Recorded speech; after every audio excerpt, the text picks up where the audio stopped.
Partners, in this video, ituturo namin sa inyo kung paano kayo mas mapapabilis na ma-approve sa ating platform, no? Kasi most of our applicants na merchants ay nadi-disapprove dahil hindi nila nako-comply itong apat na requirements na ito. Logo, featured image, tags, and location. So, una, dito sa logo, so, click select image. Ang kailangan nyong ilagay dito na logo is yung logo talaga na nagre-represent ng business ninyo. And we believe na lahat naman siguro ng business ay merong logo. So, in this case, gagamitin ko itong Good Kitchen Delicious Taste. So, click crop and then click upload.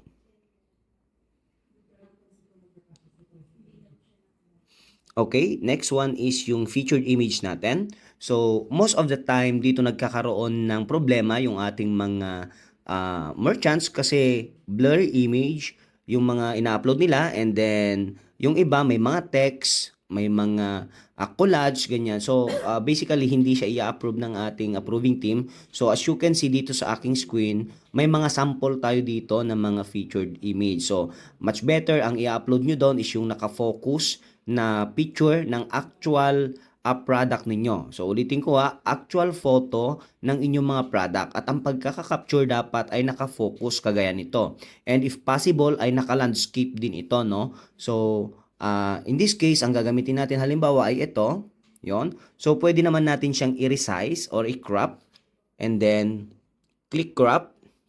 Yon. So click upload. Again, ang mga kailangan nyong iwasan dito sa featured image, yung mga may text, may mga price, may mga blur na image, and yung mga nakakulage. So, kailangan nyong iwasan yon. Next one is yung tags. So, kailangan nyong mamili ng tag ng inyong business or yung store ninyo, no, na nagre-represent ng inyong negosyo. So, halimbawa, chicken, fast food, pastry, yon. So, maximum of 6 ang pwede nyong ilagay dito. Healthy. So, bahala kayong maglagay dyan. Okay? And then, save tags nyo lang yan. And then, after nyan, yung location. Isa rin ito sa mga importante na kailangan ninyong i-apply, no? So, halimbawa, yung store niyo, in my case, Roas Isabela. Click nyo lang yung search. And then, hanapin nyo lang yung actual. So, this is our location. So, hanapin nyo lang yung actual na location ng store ninyo, no? Kung saan pipick upin ni rider yung mga orders ni customers once na may mag-order doon sa ating mobile application. So, in our case, nandito matatagpuan yung aming store. Yan. Okay. Then, confirm location.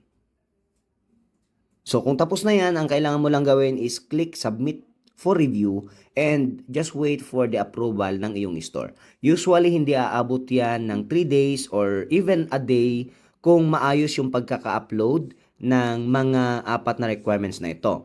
Now, kailangan mo lang gawin, no, i-monitor itong mobile app mo, itong merchant app mo, kasi pag nagkaroon sila ng review dito nagpapakita yung kailangan mong iayos. Though may marireceive ka naman na email after ng approval, either may kailangan kang iayos or kung approved na yung inyong store.